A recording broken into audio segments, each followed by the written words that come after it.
Welcome to the Terrible Podcast with your hosts from SteelersDepot.com, where you can find all your latest and greatest Steelers news. It's Dave Bryan and Alex Kozora, always lit, talking Steelers. And now, here's Dave and Alex.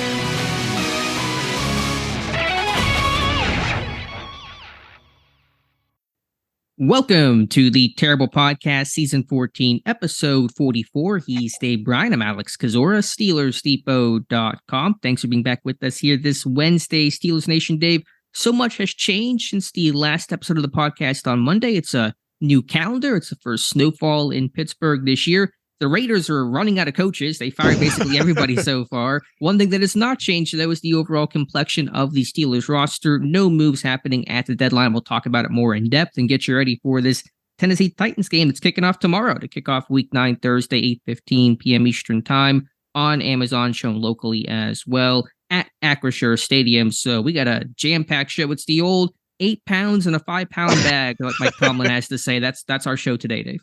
Yeah, and knowing us, we'll try to put 15 pounds in, Yes. in that. Yeah, we got a lot to talk about today. We have a great guest, Nick Suss, who covers the Tennessee Titans for the Tennessean. Very entertaining guy that we got to talk to about a half an hour to help us preview the Titans on this short week. So where would you like to start? Yeah, just a quick mention again. Raiders firing, first firings of the year. Josh McDaniels and Dave Ziegler, I should say, the GM, and just fired their OC Mick Lombardi. So Pittsburgh beat them earlier this year, and seems to be some frustration after that game from the Raiders side, and so that's an official house cleaning there. But to take it to Pittsburgh, trade deadline Tuesday, 4 p.m. Eastern Time. A lot of rumors about Pittsburgh centered around one Jaylon Johnson, the cornerback from Chicago. Ultimately, he was not dealt to Pittsburgh or any team. He was ultimately kept, but the reporting, whether or not you believe it and how truthful these things are, who's to say? But the reporting was Pittsburgh in on Jaylon Johnson, but ultimately no moves, no trades being made by the Steelers on Tuesday. I feel you set me up there. I know. I'm softball down the middle. You're trying to tee me up there to go off on something here. And look, they didn't make any moves. We kind of wondered, got a lot of questions on it. Obviously entertained the idea that nothing's impossible, as I like to say. First and foremost, I'm not surprised that we're not talking that we're talking about this team not making any moves. But obviously we got traffic from the speculation about Jaylon Johnson with the Bears and all like that. Let me kind of frame to you what I think, and I want to qualify that what I think that what may have went on there. First and foremost, there were reports from guys like Jeremy Fowler, a couple of days ago, saying that the Bears were, in so many words, given Jaylon Johnson his side permission to maybe to explore some trades and all out there. I believe that aspect of it. I do believe to some degree that maybe there were some conversations with the Steelers and all like that. But here's where I come down on this and why I didn't believe anything would ultimately happen with the Bears and Jaylon Johnson. First and foremost, compensation-wise, I think there were reports out there that the Bears weren't going to part with him unless it was maybe a second. And let's even say maybe it was a third-round pick, that maybe you could have gotten him for a third-round pick, and maybe whatever package you want to dream up beyond that. This is a guy that was that's in the final year of his contract. There are also reports out there that he's looking for a deal. Let's go with the report: $15 million per year. Let's assume that's correct. Now that's dangerous to do, but let's assume that's correct there. For the Steelers to have gotten anything done that would have acquired Jaylon Johnson, first and foremost, you have to come off the compensation.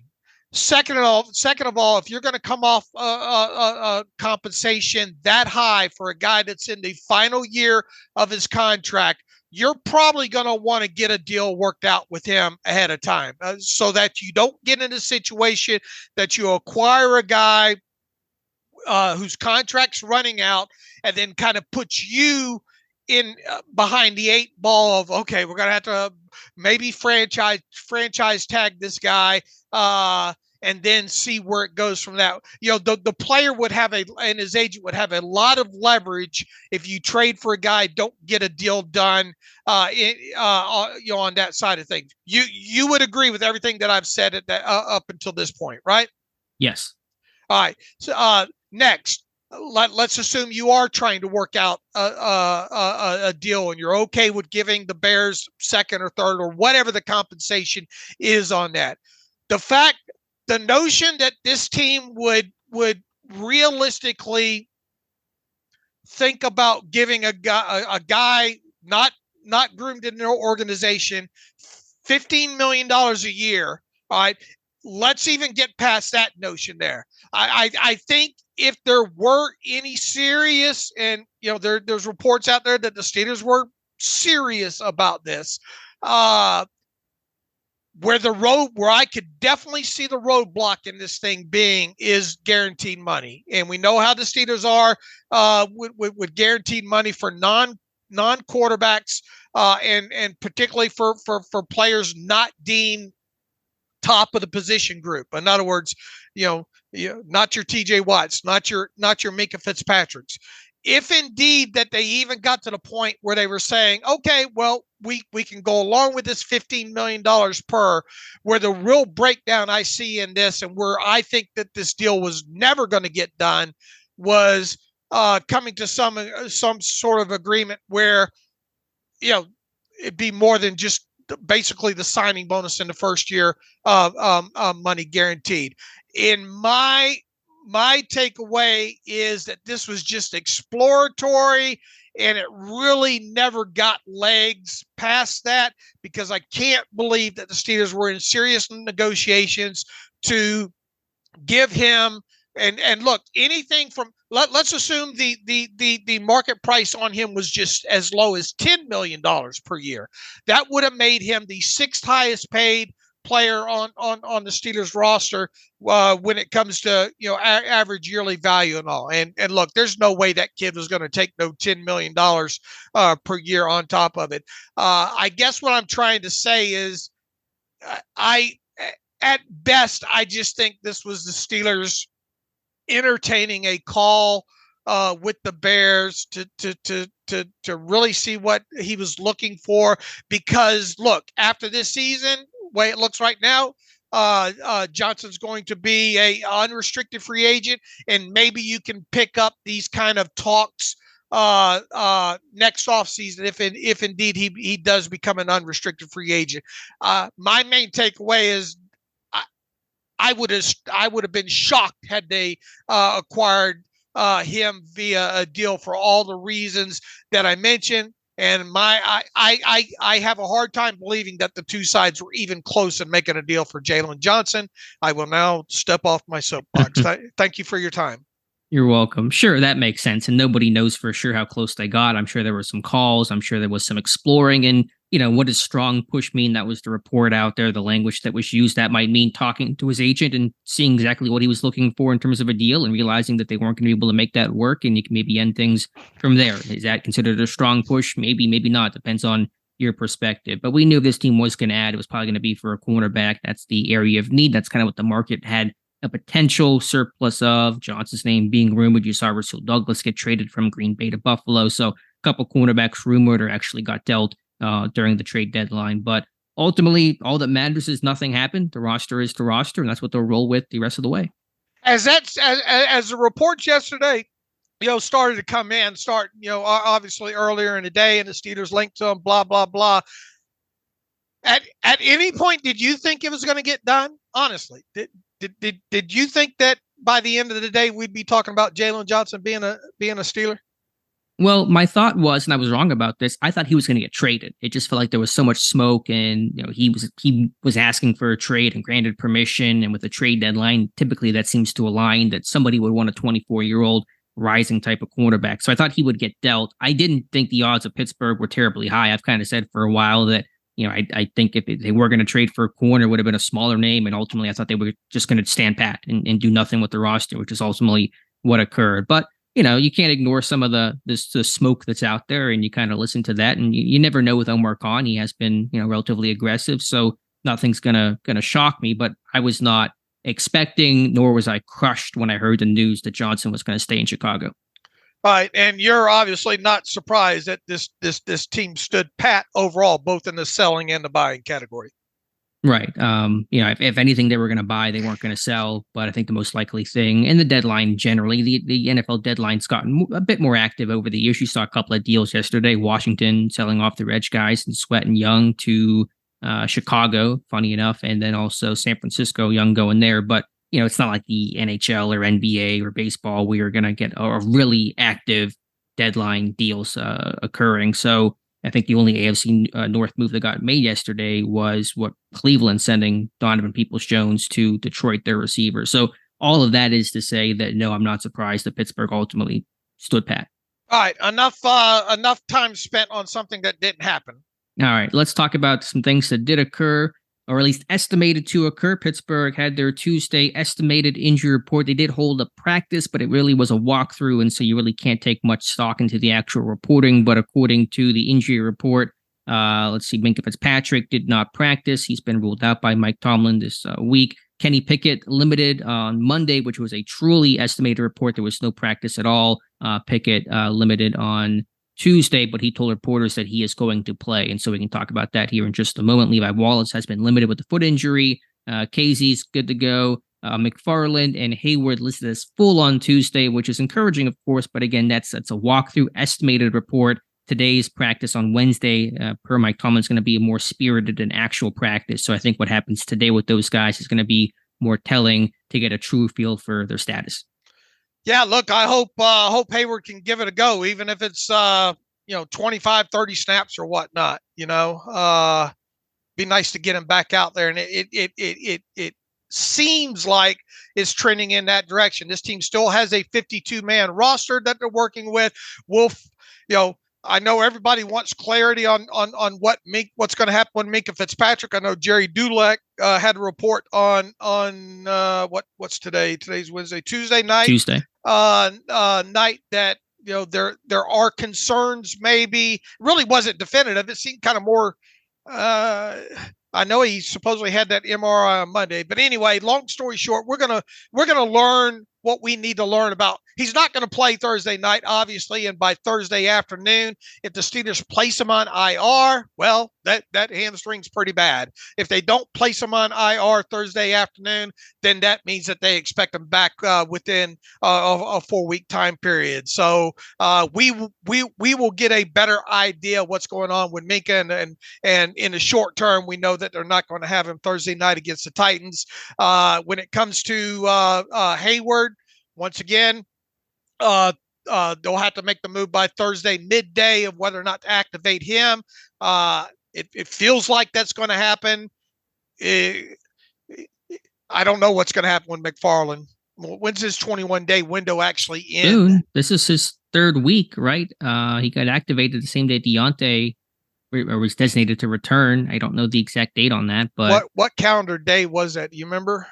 Oh, I can look it up here right now. I mean, it's not by Thursday, but it might be by this upcoming Monday or Monday Tuesday. or Tuesday. Yeah. So we'll have to wait and see there. And obviously you got more time if you need it with Cameron Heyward. It might come down to how they feel Cameron Heyward looks today, Sure. I think that's true for a lot of these guys, or at least Heyward and Kenny Pickett. So to mention Kenny Pickett, he expects to play. Tomlin had said on Monday that Wednesday is going to be the crucial day for him in terms of how well he can function and throw, and the pain tolerance, and can he, contort his body the way that he has to throw. But based on Pickett's strong language, he's going to be the guy Thursday against Tennessee.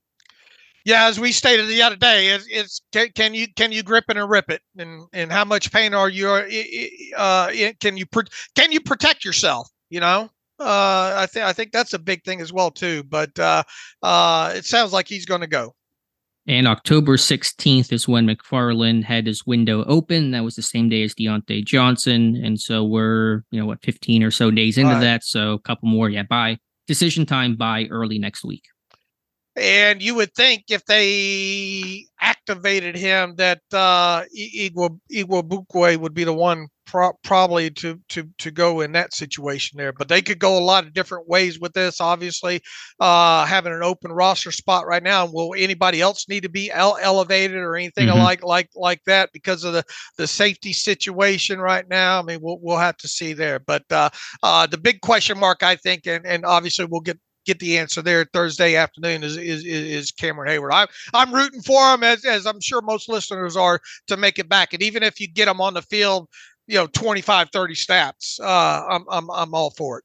Yeah, I'm with you as well, facing Derrick Henry in that run-minded Titans offense. Dave, Matt Canada, Teryl Austin speaking to the media on Tuesday. Frankly, I think there was even less of note than there usually is. Was there anything that either coordinator said that stuck out to you?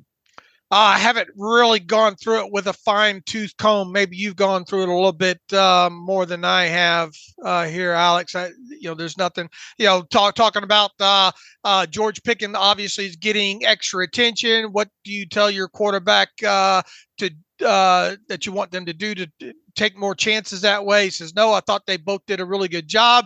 They went out and basically doubled. I think George, Canada said, was double teamed almost every play except for those times I think he was targeted. We had a couple of shots we just didn't quite get. Maybe one we didn't see. And then one they brought pressure, misguided the ball, and he scored a touchdown. So I think we have to continue to try our best, blah, blah, blah.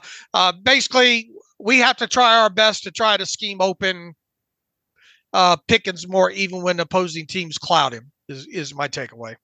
Yeah, and that's just the downside of having really talented receivers that defenses start to focus on and try to take away. So Pittsburgh I think will have to do a bit better job of that going forward. But as we'll kind of talk about briefly with the Jaguars game in a second, there were some plays to Pickens that were missed. The one corner route that could have been caught, the one great almost catch that Pickens had, just got that toe out of bounds. So a chance for more, and that just sometimes happens, and it has to get cleaned up, has to be better overall. But yeah, I think from Canada, I mean, Austin talked about, the challenges of replacing Minkah and the by committee approach, and expressing optimism in Miles Killebrew, who sounds like he's going to continue to get dime package snaps, and the starter should be Casey and Keanu Neal. So going to be, a challenge there to try to replace what Minkah is able to offer.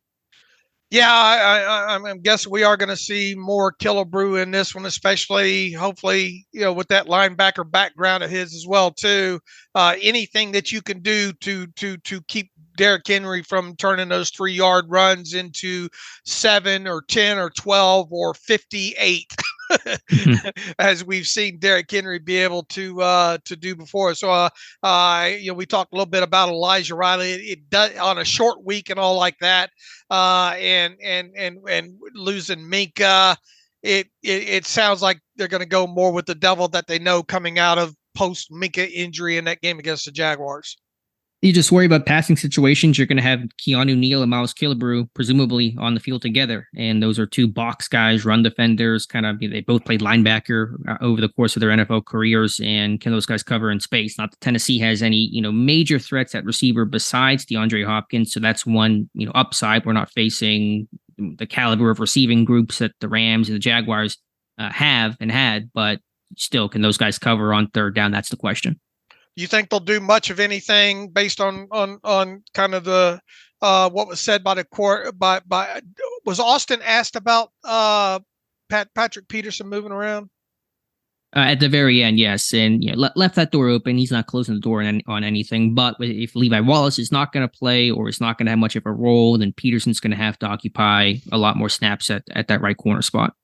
All right. Anything else from those other two on a short week that caught your eye?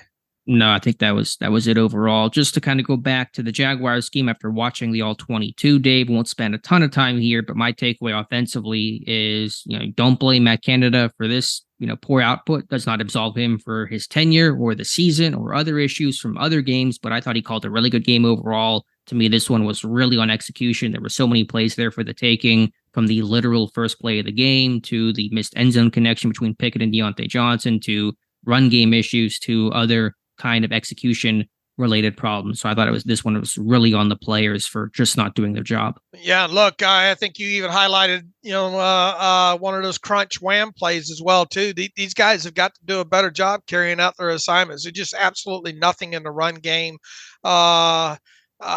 Be interested. Broderick Jones going to start?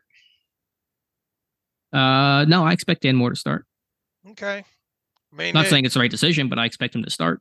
All right. Dan Moore had a rough game, I feel, overall against the Jaguars. I mean, if you're ever going to pull the cord. But on a short week, you get literally one practice in. They're not going to do that, I don't think. Maybe if Moore struggles again against Landry and company, long week, maybe you talk about it. All right. At worst, we see some more tackle eligible with Jones. Possibly. It's a little bit, dependent on, when you're backed up in your own end zone or short yardage and those types of things. So I don't think it's going to be something they use on 1st and 10 on their own 25, but potentially. I mean, the tight end production has not been there and the blocking's not been there either. So I'm in favor of trying to sprinkle that in to give you an extra boost. Back to the overall takeaway on the offense in this game against the Jaguars. I mean, I don't think Canada. I don't think he called a bad game overall. Just as the game wore on, it seemed like there were less opportunities to make those kind of plays. Now, look, I still thought that this team should have used their running backs more out of the backfield. That's probably more decision making on the quarterback's part in not checking down in some of those instances. I think even Mitch said after the game, right, that there were probably a couple opportunities there where he probably should have checked down more. And I know Mike Tomlin says plays early in the game really don't. Wasn't that your terrible take, or is that your terrible? No, that was on the takeaway comments, not teeing up the offense that we talked about Monday. Look, if they make a couple of those plays earlier in the game, does it kind of reshape things? I'd like to find out. I mean, that first play, Deontay's down the seam, and as you talked about Monday, you can put it on Pickett, you can put it on Johnson. There's probably a bit of blame to go around there, but it's a play that has to be made. It's cover 2. You got Johnson down the seam. That's at least 30 yards, maybe more if Johnson can make somebody miss. Maybe it's a touchdown. And that is, I love the formation. I love getting Johnson as number 3 down the seam. It's the perfect call against the perfect coverage to do it against, and they just missed, and that set the tone for the entire day. Look, they did not lose. The takeaway on offense here is they did not lose because of Matt Canada. Right. And I think he did a lot of good things in that game, especially in the first half to propel this offense and get them in position to win. And they just could not execute. Now, that's not us giving an endorsement on Matt Canada, just to say that they left some plays on the field for sure. And I think that's pretty evident. And, Mitch coming in and playing, you only live once ball is something that hurt this team as well. Yeah, I mean, I understand what he was thinking on that Robinson interception. It was a very similar concept to that Deontay incompletion on the first play of the game, but just, with the backside safety not being held by anything vertical to his side, and just given the game circumstance, not a throw that I think you can make there if you're Trubisky, and he said as much after the game. Right. But the O-line, just real quick note, Moore was not great. Say Malu, I thought, had a really tough game, which, it just has not gone well for him. Cole snaps, not that it's the biggest headline of the game, but he was rolling the ball to Trubisky at one point late in that game. There's some rain and some conditions, but still, man, that was just a tough game from him from a snap standpoint. The O-line just really got no push up front, and stunt pickup was pretty poor. Yeah, I think obviously the run game, as we talked the other day, it was non-existent. They weren't getting off. It was nothing like that we saw against the Rams the game earlier there, and pass protection overall was just meh. Overall, I mean, it was sustainable enough on some of those plays that they should have made, you know. But top to bottom throughout the game, the offensive line was under the line. Defensively, I thought the D-line played well. Adams, Ogunjobi, I thought had really strong games. Inside linebackers, I thought were active. Roberts, Holcomb, I thought had a really, good performance. Was a sideline to sideline impact type of player. The secondary, I thought waned in the second half. And of course, there was that bust on the ETN touchdown. But my impressions didn't change too terribly much after watching the All-22 defensively. I tell you, I talked ahead of the season about, I kind of wondered if Montravius Adams would be out on the 53-man roster. I think I ultimately kept him on my initial 53 with kind of a, not full endorsement, mind you, but kind of the best of what they had. I think through the first 7 games, I think he's played well. I mean, he's played a lot better than what I thought. His get off is really there. I think his ability to get off blocks is there. So and look, has he been pushed around on some of these running plays and all? Yes. I think if there's anything that you gig him for so far, it is maybe his play against the run, but he has been having to do a lot up front, obviously without Cameron Heyward there. But my general takeaway on Montravius Adams through at least the first half of the season, hopefully he can keep it up, is that he's played above the line. I think his get offs there. I think he's given this team some good pass rush snaps. You get the real Cameron Heyward back here in this final half. Maybe that even makes Montravius Adams that much more effective when he is on the field there. So I just want to make sure I give him a shout out. Yeah, no, I mean, he's not the classic 2-gapper, run stuffer, and so he can struggle more against those double teams and combination blocks. But whenever he's able to penetrate and get upfield in one gap and play the perimeter, there was a run to the outside that ETN had, and Adams gets off the block and forces ETN inside out on the edge. You don't see too many nose tackles that are able to, force ETN back inside out there near the sideline. So he's a high effort guy, and I thought he's had a really good season overall. What do you think about going back through and watching the defense and the play of the inside linebackers?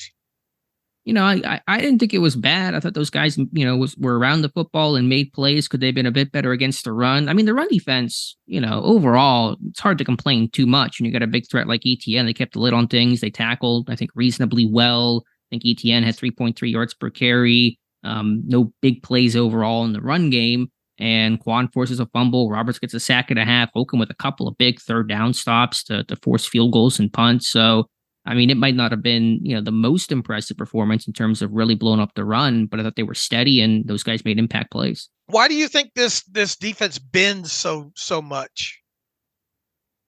Is it the explosive plays?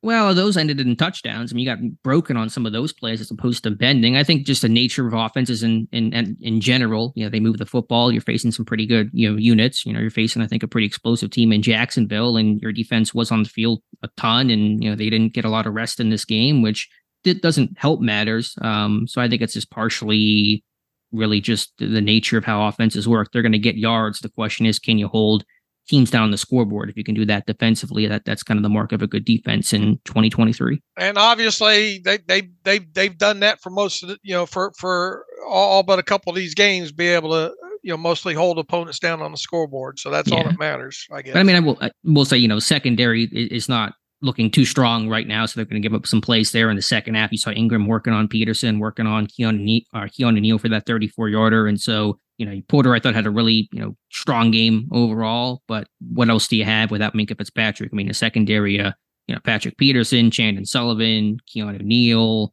James Pierre, DeMonte Casey, Miles Killebrew is not exactly a top tier type group. They got to tackle better, and boy, they better tackle better on a short week on Thursday night against some big body guys, Derrick Henry and Hopkins. You better get those guys down quickly. Looks like Keanu Neal. How many missed tackles did he have in this game?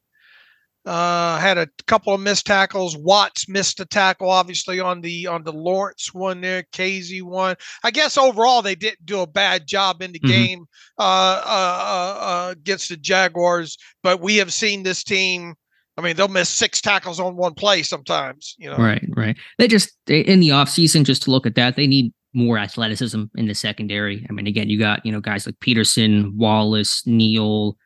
those guys really can't run. They can't play in space that well. So you're going to have to get it. Not that you want to hyper focus on athleticism and ignore technique and the actual duties of the job, but they just need that infusion of athleticism, I think, in the offseason. This would be a great game Thursday night against the Titans for rush and coverage to work hand in hand.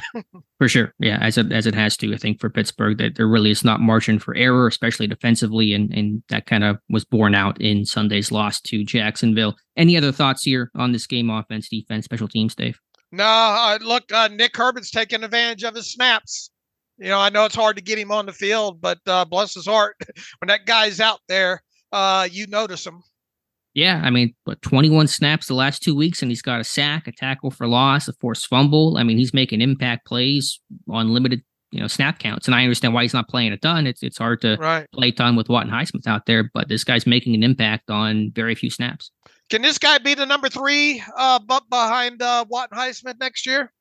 Sure. I think he's in that direction. I mean, the run defense will have to continue to watch, but I don't think he's been a liability against the run this year. That was our big concern with him coming out of Wisconsin, was just the overall, frame and lack of length aspect. It's not been, to me, a big red flag so far, but impact player. I mean, he's shown that. So yeah, he can definitely be that guy. I guess perfect time to cover something we missed here at the top of the show here. They feel so comfortable about their outside linebacker position that they the practice squad moved David Perales, at least for now, is no longer on the practice squad. Yeah, I think some of that was just, he may circle back because they signed Jaylon Elliott, who was with them in camp this year. He's got a bit of experience in the NFL with the lines getting a bit shorter at safety. And then also did a linebacker swap. Caleb Johnson released. And is it Mikel or Michael Walker, former Falcon, signed to the practice squad? He's got a bunch of experience. So that's a practice squad swap that occurred the day before Perales got released. All right. You got anything else? Can we put a bow on the Jaguars game, at least for now? Just one last thought, and we've talked about it before, but Keanu Benton, just watching him, I mean, no, he didn't get a sack in this game, but just watching the hips and him being able to turn his hips and get vertical, getting pressure, interior pressure. He forced that on the Lawrence interception that Casey picked off. Other plays where he, was able to collapse the pocket. I think just the fluidity that he has in his hips for a guy of his size is really impressive. All right, what do you think about DeMarvin Leal's play so far this season? I mean, I've kind of said it. The run defense has been better than I thought. I thought he gets off blocks well, uses his hands well, plays with a good pad level. He's a good athlete, but the pass rush really has not been there. Even the pressures that he has had and the sack that he had earlier this year, they've not been really high quality. So when he came out, I thought he was okay. Pass rusher, athlete. Can he play the run? I'm kind of now flipped and said, okay, this guy can play the run reasonably well. Can he get after the quarterback and be able to work in sub package? You don't see this guy in nickel and dime too much because they really don't trust him to get after the quarterback. He's kind of been a base rate defensive end. So it's really been opposite of what I thought he was coming out of A&M. He's kind of turned into a rundown type of dude. All right. Is that kind of been your takeaway as well? Yeah. I mean, just you really, to me, you got to look for him when you watch the tape. Right. I mean, he don't pop, Not as a pass rusher. I think technically against the run, he's actually made some strides. But yeah, you're just not seeing this guy give you the juice. And if you can't rush the passer in the NFL in this day and age, it's hard to play consistently. All right, Dave. Let's see. We'll let's get to our interview right now with Nick Suss. He covers the Tennessee Titans for the Tennessean. You can follow him on Twitter at Nick Suss, rhymes with bus, as he told us, and he's got some great insight on the Titans. So we'll take a pause and come back with Nick. All right. Welcome back to the Terrible Podcast. It is Wednesday afternoon, and this week we have a opposing beat writer on who covers the opposition, obviously a couple of days early, with the Steelers playing on Thursday night at home against the Tennessee Titans. We have another first-timer on the show as well, too. We are pleased to be joined by Nick Suss. Nick is the beat writer for the Tennessean, and he's a big sitcom nerd.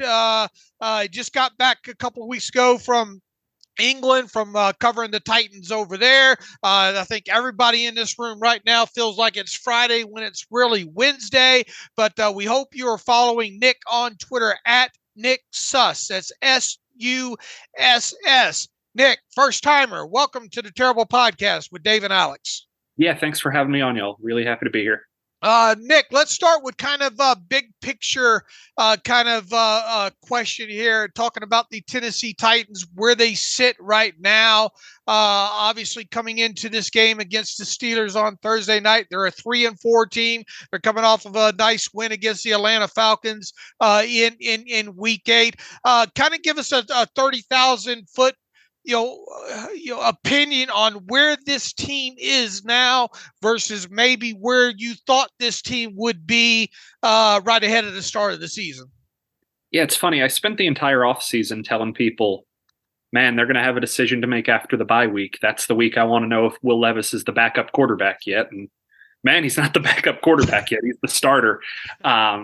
There's a lot of optimism around this team after last week's win, and justifiably so. That's one of the best rookie debuts that a quarterback's ever had. 238 yards, 4 touchdowns, no interceptions, was really impressive against a Falcons defense that came into that game top 10 in just about every category.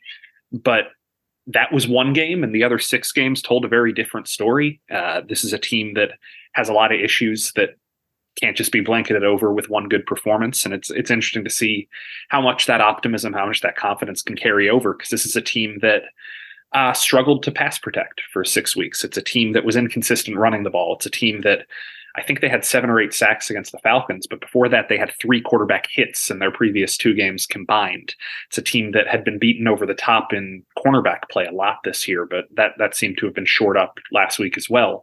The run defense, which had been number 1 in the NFL through the first 4 or 5 weeks of the season, got gashed by the Colts and Ravens. There's a lot that kind of needs to be understood that can't just be papered over with, hey, maybe you've got a quarterback now. But the optimism's hard to avoid when you're looking at a guy who could be a quarterback of the future and thinking, oh, well, that's what we needed. That's what we were missing.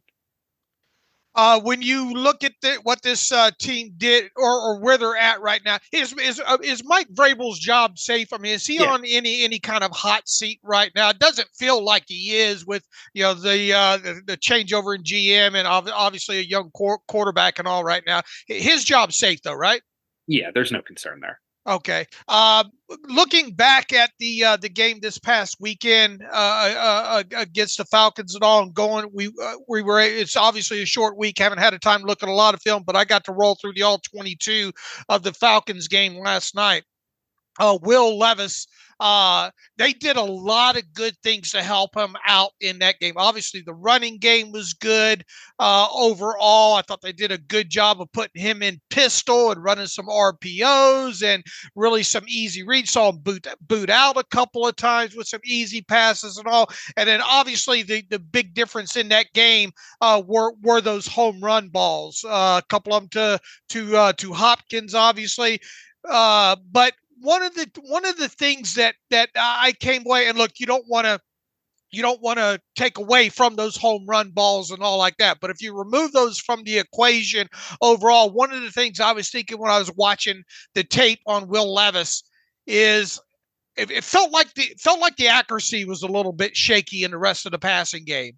What did you like a lot about Will Levis in that game against the Falcons, and what didn't you like about him?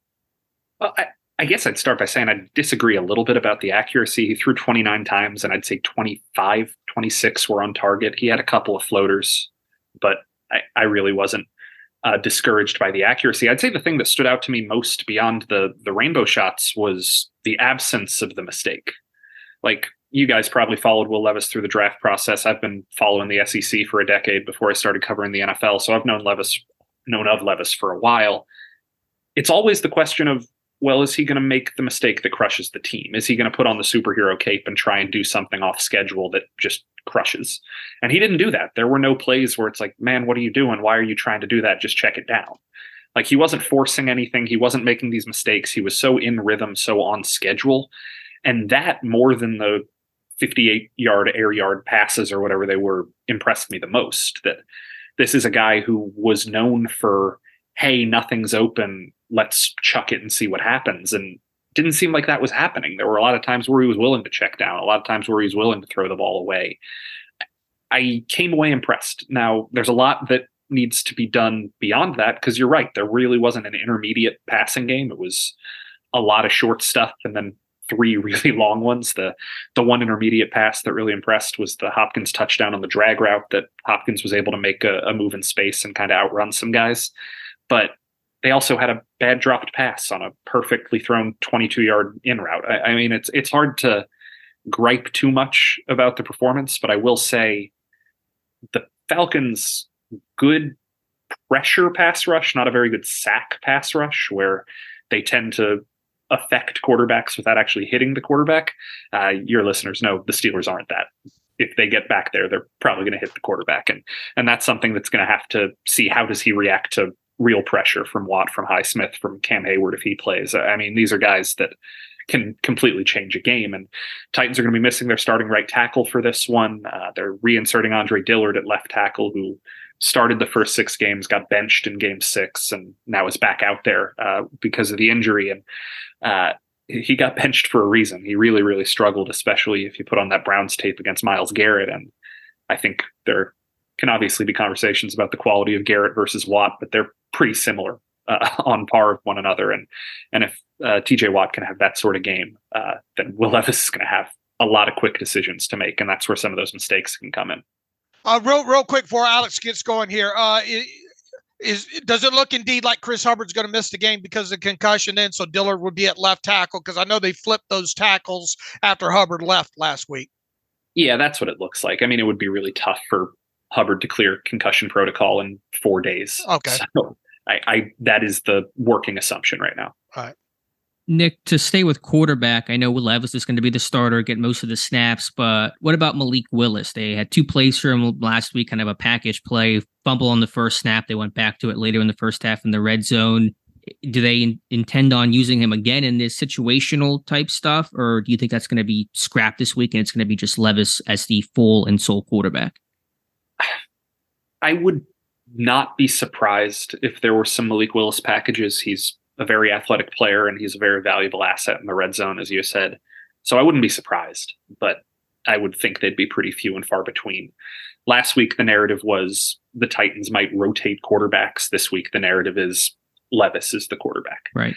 And so there's always a chance that the Titans, especially with a short week where you can't really reinvent the game plan, there's probably going to be some holdover from last week. And obviously Malik was part of the game plan last week, but you ride with the hot hand sometimes when you're a coach. And the simple fact is Levis looks like he's the hot hand right now.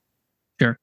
The team made the choice to hold on to Derrick Henry, ran for 100 yards last week. What was the decision, to your knowledge, of them deciding to hold on to him? There were some trade rumors. Ultimately, he was kept. Why keep Henry? You know, he's 30, free agent after this year. What was the decision to hang on to him? Yeah, I think it's twofold. I think that part of it comes down to there wasn't as much buzz as maybe you'd think, given that he's going on 30, got about $5.5 million left on the contract for this year alone, which would be a lot to spend. There aren't too many teams that would be able to manipulate the cap to do that for the value of a running back of, I mean, how many running backs are making $5.5 million for the full year, let alone for 8 or 9 remaining games, depending on your bye week.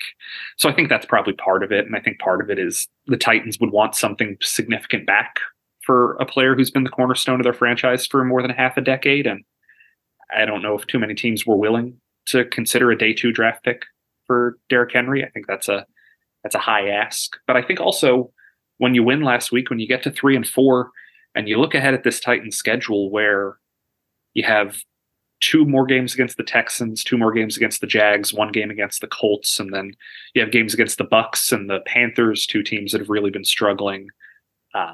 You have some winnable games. And if you can get to 9 wins this year in the AFC, it's going to be a jumble. I think Steelers fans can look forward to this too. It's going to be a jumble in the wild card. There's going to be a lot of teams competing for those spots. And the Titans already have the tiebreaker over the Bengals. Titans already have the tiebreaker over the Chargers.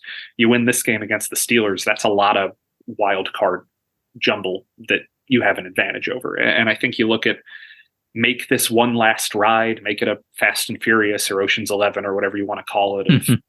You got this one last try with Derrick Henry, and if you want to re-sign him next year, that's still on the table, but this is the last guaranteed year. See what can happen in a year where the AFC seems to be really, really up in the air. Mike Vrabel is the Vin Diesel of the NFL, I'll say. Give me a quick update, if you could, just on Peter Skoronski, first round pick, kicking inside the guard. How has he made that transition, and what's his overall play been like? He's really good. Like I don't want to oversimplify things. Offensive line is very complicated, but there was something that his people told me in the pre-draft, and his people told me in the post-draft, and anyone you talk about him or talk with about him will tell you the same thing. The dude can block. Like, you can gripe about footwork, and you can gripe about arm length and size and positional versatility and transition and all this stuff. If you're good at making sure that guys don't get past you, you're probably going to be good at it guard or tackle.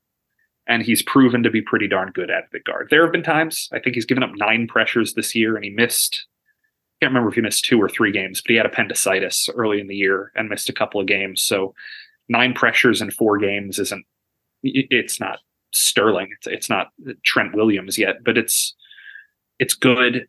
He's very physical. He's very active. You can see times where he has his eye on one blocker. He'll go over, help somebody else, come back. He's got that good instinct there. He, to my opinion, is already the best pure blocker the Titans have. Now, there's other stuff to work on, obviously, than just stonewalling guys. But as far as first-round picks go, when you have a first-year GM and he comes out and says, I want my first ever draft pick to be a 10-year guy who's going to be solid for a decade, I think they got one. This guy's just solid. When you flip over, when you talk about the Steelers and trying to slow down this offense, I'm a huge Derrick Henry fan just because, a guy that size, the way he runs, especially out in space, you could tell later in that game against the Falcons, they were tired of tackling him too. But it always seems like the moment he gets the ball, you can just go ahead and chalk up 3 yards, and then whatever he gets after it is up to you at that point. But and I know there was a couple plays in there they did a good job of keeping them under 3 yards and all. But that, and not taking any, I'm a huge Nuke Hopkins fan as well too, dating back to his college days. Guy's just incredible and all, but he is up there in age, but he did have a solid game against the Falcons. Which one of those 2 guys are you trying to take away if you're the Steelers? You got to focus on that run game and keep Will Levis behind the chains, right? Because one of the things that seemed like with the Falcons is they were in a lot of advantageous ahead of the chain situations, and mostly because early in the game it didn't seem like they were doing a good job of stopping Henry with some of those short tosses either way, and then obviously some of that zone stuff up the middle there. You got to focus on Henry in this game if you're the Steelers, right? Yeah, that's what the Titans want you to do. Also, you're right. You got to focus on Henry, but the Titans also want you to focus on Henry so they have single coverage on the outside. And that's what happened with the Falcons, is that they were focused on Henry. They were intent on taking away the run. And Will Levis bet on his guys being able to win in single coverage. And AJ Terrell's a very good corner, and DeAndre Hopkins was able to just toast him. It was one of those situations where you can call it vintage Hop or you can call it current Hop, which I think is what he's running with. But he had a great game. And that's when the Titans were thriving in 2019 and 2020. This is what they did. They bet that defenses were going to try and take away Derrick Henry. We're going to try and stuff the middle. And said, okay, well, if you're going to single cover A.J. Brown, we're going to throw to him. And now I'm not saying that DeAndre Hopkins today is who A.J. Brown was in 2020, or Derrick Henry's certainly not who he was in 2020. But these are guys who still can fit that game plan. So I agree with you. You have to try and take away Derrick Henry. If you put 6 in the box, the Titans are going to run all day. And they're probably going to run pretty well. So you have to account for that. But Titans were struggling earlier in the year with Tannehill because Tannehill didn't have the time to set up those deep shots, and he seemingly wasn't taking the deep shots when he had the single coverage downfield. The new kid's got no fear with that. So maybe it turns to turnovers if guys like Joey Porter Jr. or some of the other Steelers corners are able to make plays on the perimeter, take some balls away. But if the Titans receivers win their one-on-ones, the taking away Henry thing falls right into the trap. When you look at defensive side of football, man, Jeffrey Simmons, that guy's a beast in the middle in there for sure. He really sticks out on tape. Obviously, Harold Landry's had some success as a pass rusher. what else? But this defense overall kind of up and down. And Alex and I were big Kevin Byard fans, dating back to him coming out, and obviously he's traded away now. What is your kind of overview of where this defense is right now? This version, they do a lot of twisting and stunts, it seems, up front. They look pretty darn good at it, and Arden Key over on one side there, but it feels like it's a reliant on, man, can Jeffrey Simmons tear this thing up in the middle? Yeah, as the front 4 or 5 go, so the entire defense goes. It's a pretty simple premise where it's Jeffrey Simmons, it's Danico Autry, it's Harold Landry, it's Teair Tart, it's Arden Key. Those 5 guys, if they are getting pressure in the run game or in the pass game, the defense is doing well. Like it's a very simplified thing because that's where the talent is. There aren't too many defensive lines in the NFL that have that sort of talent. I mean, Jeffrey Simmons has gotten his flowers. He's a great player and he deserves it. He's one of the top 3 or 4, if not better than that, interior defensive lineman in football. Danico Autry doesn't get the credit he nearly deserves. I don't know if people are super familiar with him outside of the markets he's played in, but this is a dude who's led the Titans in sacks the last 2 years, and he missed 5 games last year to lead the Titans in sacks, and he primarily plays inside out. I mean, he'll play on the outside. He's a versatile guy, but he pass rushes from the inside, and he's always getting to the quarterback. And then Harold Landry started to look like himself last week. Obviously missed all of last year with the ACL, and he's been working back to form, but he started to look like himself again. And Arden Key has shown flashes, especially week 1, but he's starting to get to the quarterback a little bit more. When these guys are penetrating, and I should also mention Teair Tart, the defensive tackle, who's one of the best interior run stoppers in football. When these guys are creating havoc, the defense is playing well. When they're not, and opposing teams have the time, they can get what I call the bad kind of one-dimensional, because this Titans secondary is not super effective when it comes to stopping outside receivers. They struggle against tight ends from time to time. They'll struggle against running backs from time to time. But this year, the real struggle has been perimeter attacks, just single coverage, one-on-one. Can they beat their man? Receivers have had a lot of success. And you can minimize that if teams can't throw downfield. But when teams can throw downfield, they abandon the run, they abandon the short game, and they say, let's beat them over the top. And they have. You can watch the Cleveland game. You can watch New Orleans did it. You can watch Baltimore did it at times. Just the receivers can get open. So, I mean, that's a long answer to a short question. Sure. But that's kind of where the defense is at right now. As Dave mentioned, Byard traded to Philadelphia. In return, the Titans in part got Terrell Edmunds, former Steeler, played 17 snaps. Was that sub package? What's his role? Could it expand? And just initial impressions on Edmunds as a Tennessee Titan. Yeah, it's funny. I was talking to him yesterday about the return game. He said this is his first time going back to Pittsburgh since last year, so he's kind of excited to get to see his old home again. And he said he didn't have the game circled on the schedule when he saw the trade, but he noticed it and got really excited nonetheless. It's going to be interesting for him.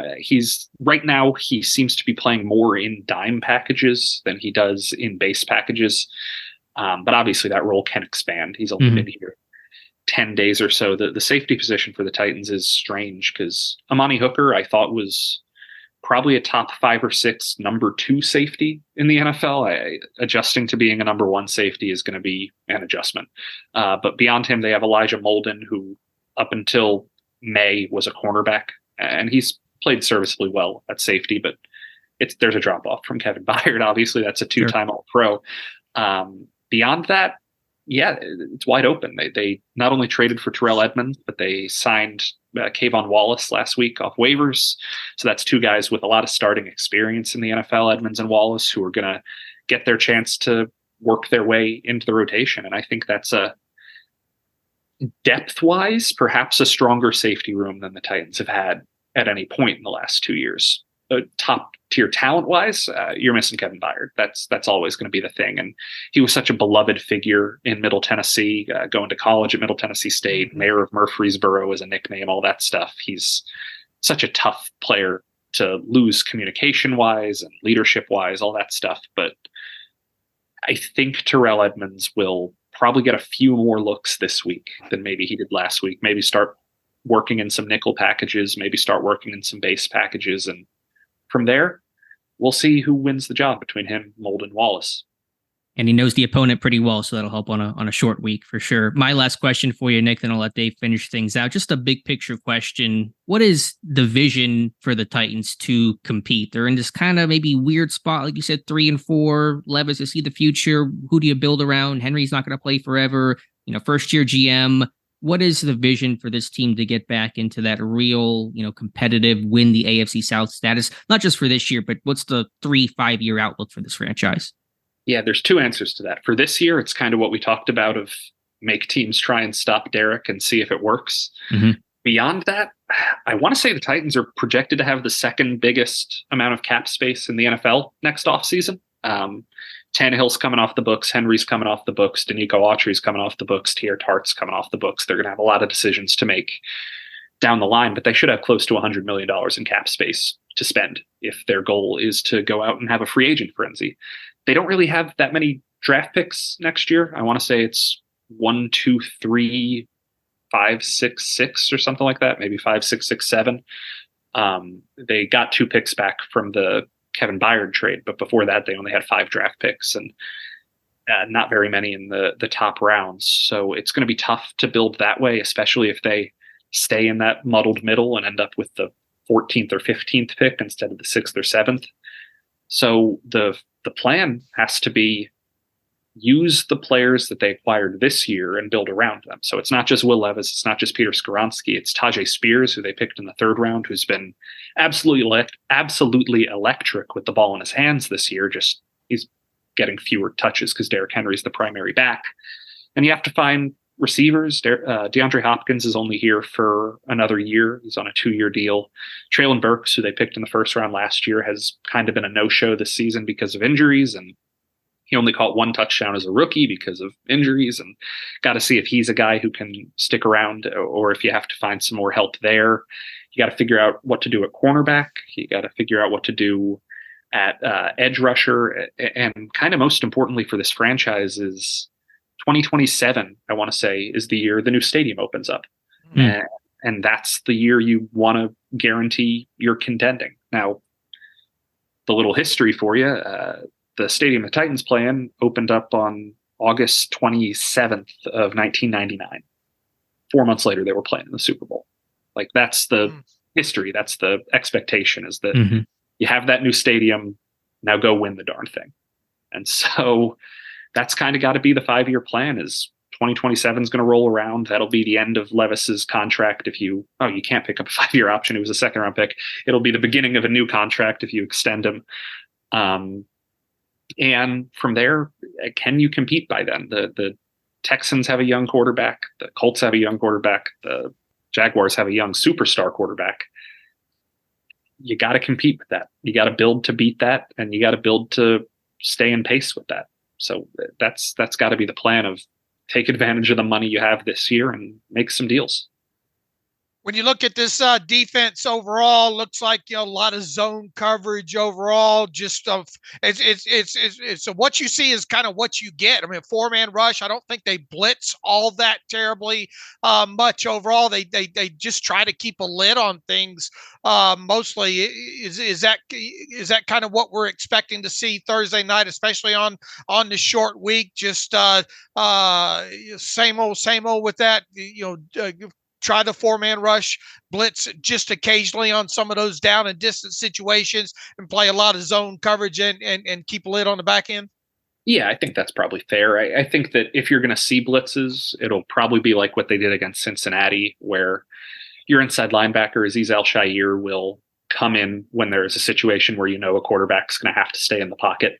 And if Kenny Pickett is limited in mobility because of his injury, that might be a situation where they bring those extra rushers just because they know that it's going to be harder for him to move side to side. So that could be a possibility. But one thing about this Titans defense that I think is pretty notable is that they haven't really generated turnovers this year. They've done good jobs at times of forcing punts, but I want to say they're second to last in the NFL when it comes to creating takeaways.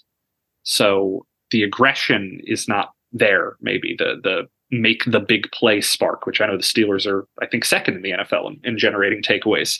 It's kind of a different philosophy of the Steelers are trying to create mistakes and the Titans are trying to prevent mistakes. And I think that is two very valid philosophies. Either way, you're playing good defense. But I don't know. I think that the general conservatism of blitz 4, don't let them beat you, has been the prevailing wisdom in Nashville for a while. Yeah, looking at it right now, Tennessee -2 in the takeaway giveaway category right now. Steelers enter +7 in net differential here. Let's probe you real quick before we get a prediction from you. Where does Tennessee need to go in the first round of the 2024 draft, according to Nick right now? At corner would be my first instinct. Christian Fulton's on the last year of his rookie deal. Sean Murphy-Bunting's on a 1-year contract. Roger McCreary is a good corner. I like him, but I think they need help at cornerback depending on where they can get it. I wouldn't be shocked if it was receiver. I wouldn't be shocked if they pick high enough to grab an offensive tackle. I think offensive tackle would be a huge, huge help. I think that given the moves they're making, given the effort, I don't know if they're necessarily going to be in range to grab like Olaf Ashnu or anything like that. They're going to probably have to wait a little bit longer for that. But yeah, corner would be my first instinct.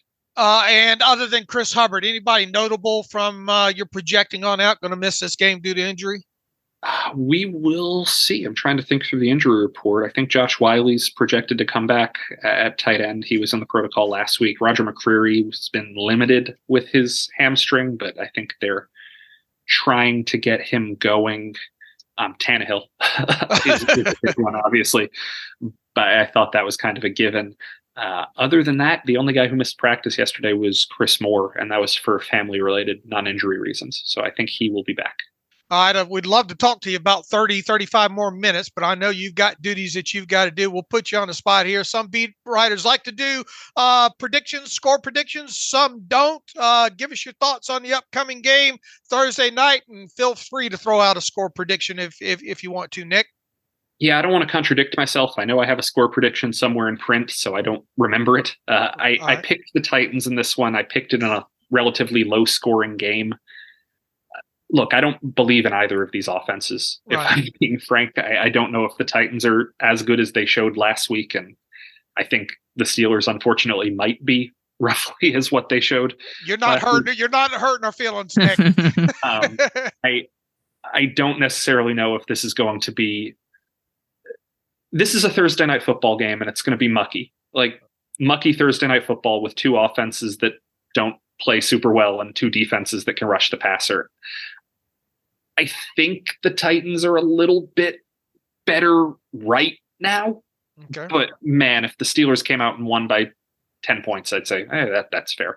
Titans haven't won a road game this year. Titans have looked really bad on the road this year. I mean, they lost by 1 point week 1 on the road, and since then it's been blowouts. It's been blowouts to Cleveland, Indianapolis, and if you want to count London as a road game, Baltimore. They got to figure out how to play on the road, and obviously Acrisure, is that what it's called now? Yeah, Acrisure. Yep. Acrisure not an easy place to play. So if the Steelers just came out and completely controlled the pace of the game, I would not be surprised in any event, given the way that the Titans played, especially against Indianapolis, a team they should be better than. But just given there's been so much about the Steelers team to like, but there's been a lot to think something's off. And I don't know. We'll see how they recover with a quarterback who's a little banged up in an offense that's kind of listless. Tell our listeners real quick what they'll find on the Tennessean today, and what's your favorite sitcom? You're a big sitcom fan. Yeah, favorite sitcom show called You're the Worst. It ran on FXX from 2014 to 2019, 5 seasons. Very dark comedy. If you guys like dark single cam stuff, if you're looking for more of the traditional stuff, I would probably argue MASH is the best sitcom of all time. Yeah, I'm 55, so that fits me. So yeah, I've got my commemorative MASH 50th anniversary magazine right here. If you guys want to look at the Zoom, but, yeah, I can go through the list. I have a yellow legal pad downstairs that's just tracking every episode of television I watch. Wow. I'm very meticulous about it. So I can rant on everything from the reboot of Frasier all the way down to the reruns of Scrubs that I watched last night. But Tennessean.com. Titans coverage, a lot of trade deadline coverage last night, just because Titans were expected to be sellers and then didn't end up being. We got predictions. We got every story you could ever want to know about Will Levis. And we'll have game coverage, and we'll head on through the season if you guys continue to care. We've got some cool projects coming up around Thanksgiving time that we're really looking forward to. And I don't care about Twitter anymore if you want to follow. But I took this job, I think, a year ago last week. And since then I have weaned off my Twitter presence. I have the job I want. I don't need to sell myself anymore. Gotcha. Go for it. Follow me if you want. You'll get occasional jokes. All right, good. Nick, you're absolutely fabulous. First time on here. And look, we don't know what's going to happen the rest of the season. Who knows? Maybe these two will meet in the playoffs. If not, it seems like Tennessee versus the Steelers seems to be an every year occurrence, even though these two aren't in the same division. But great job today. And Nick, thanks for being a first timer on the Terrible Podcast with Dave and Alex. Yeah, thrilled to be here. Thanks, guys. And welcome back to the Terrible Podcast. And again, our special thanks to Nick Suss, who covers the Titans for the Tennessean.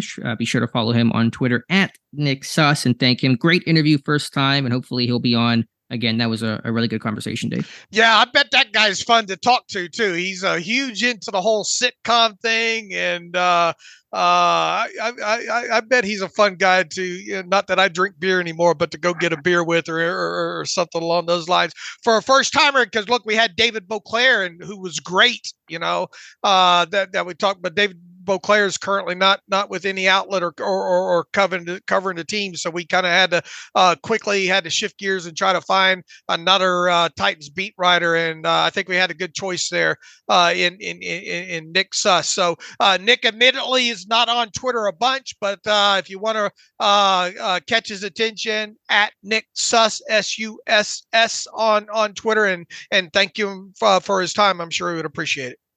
Were you a MASH fan like Nick, or were you just around MASH enough to be aware of the show? Or are you kind of a diehard when it comes to the show? No. Growing up, I didn't understand the whole, Korean War and some of that comedy that goes along with it. So, in the 80s, when that thing was obviously in its prime, I didn't give it the time of day. I've become more of a fan of it in reruns after the fact. Some of the comedy, being a big kind of war buff that I am now, just the tie-in of the Korea. It's not a MASH reruns on, but if I'm scrolling through late at night, laying in bed, nothing's else on, and there's a MASH episode that shows up on there, I'll watch that kind of thing. But I have obviously a lot more appreciation for the show and what it was as older Dave than I certainly did as younger Dave.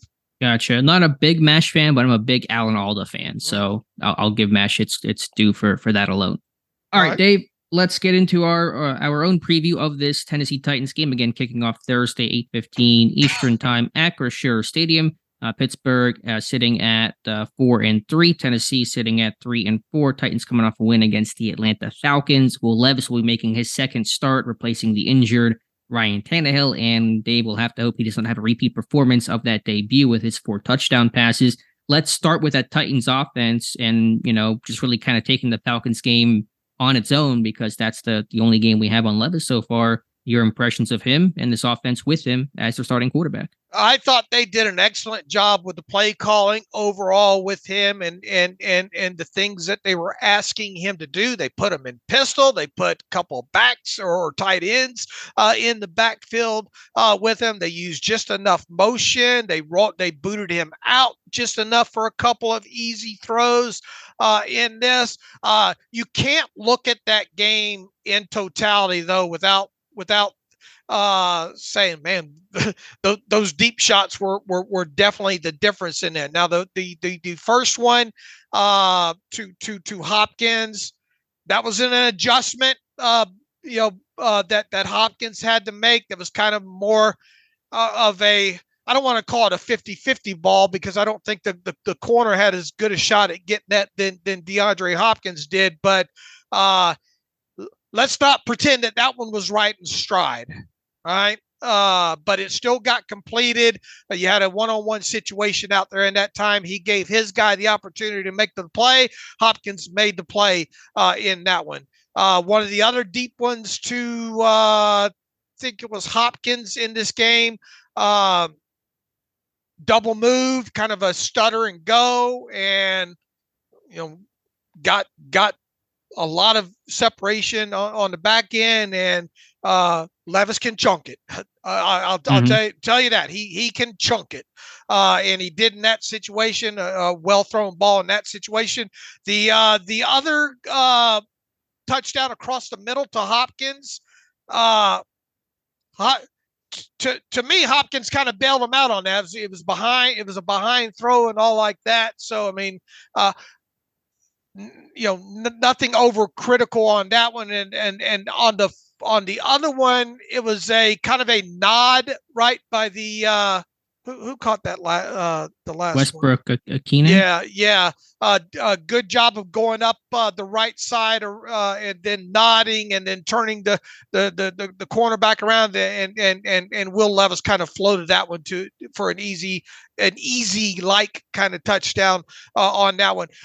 My takeaway, Nick disagreed with me on this, and I have no issue on it. It's not like I've examined, pinpointed all the throws that he made in that game.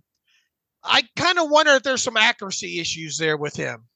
Did you get a sense though in the other throws that there is a bit of an accuracy thing going on there? Now he still completed a high rate and all like that, but I don't know. Maybe I'm being too hypercritical on him. I wonder if we might be talking about Will Levis' accuracy after this game, and if so, I expect to be given my flowers on this.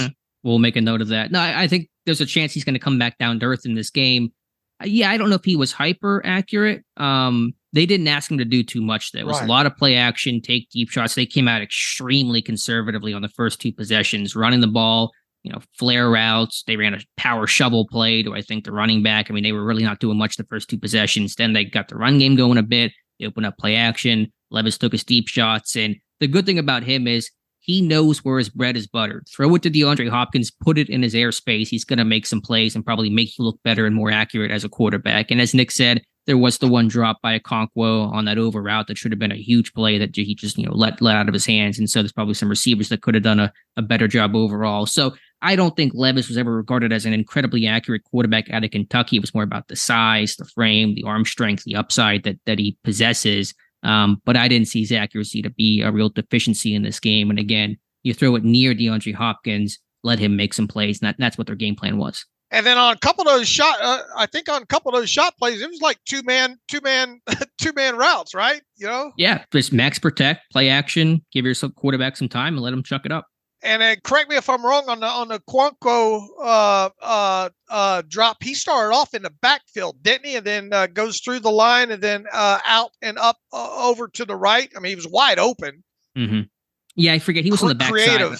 I don't know if he was as the Y or off, but yeah, he kind of leaked out and came across. They run a lot of those over routes, soft play action. Right. They're not afraid to use Henry out of the backfield. Some either design kind of rollouts or screens. So you got to be on the lookout for that. They will put multiple guys in the backfield too. Like I said, they used them in pistol. They used him under center. But I thought the game planning, although probably conservative overall, why wouldn't you? I mean, you come out with Derrick Henry, you got a young quarterback like that. Here's the run. Let's see how you handle it. Let's see how you handle some of these formations, and then we'll kind of adjust from there. But I thought, and look, I know at times in this game, I thought the Atlanta defense played horrible. And I'm not trying to take anything away from Tennessee in this game.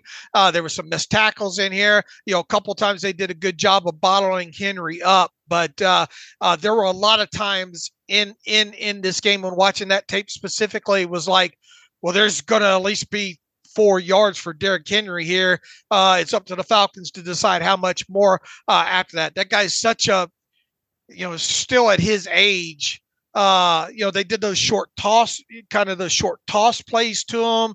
They like to try to run. They saw some pin and pull in this.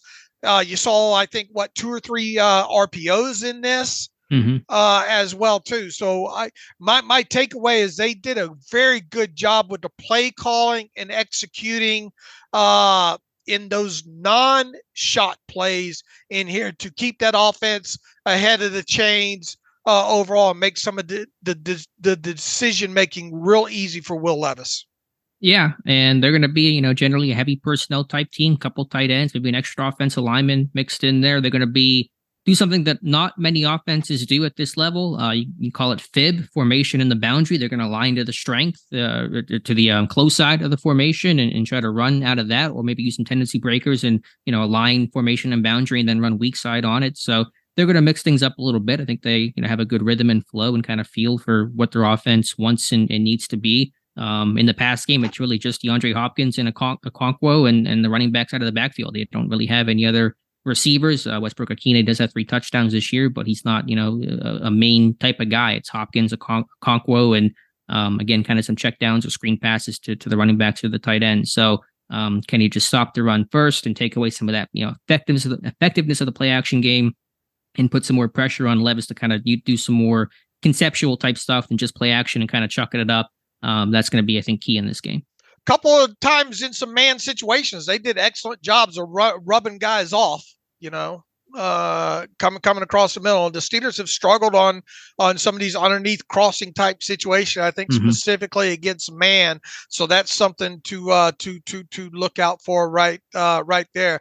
Look, you got to, where you're going to beat this team is their tackle situation is not great, especially looking like and even if they had Hubbard, I don't view their tackle situation as being great, but it sounded like you're going to get Dillard on the left side and Petit Ferry over there on the right side, because it started off with Hubbard at right tackle in this game and Petit Ferry. How do you say his last name?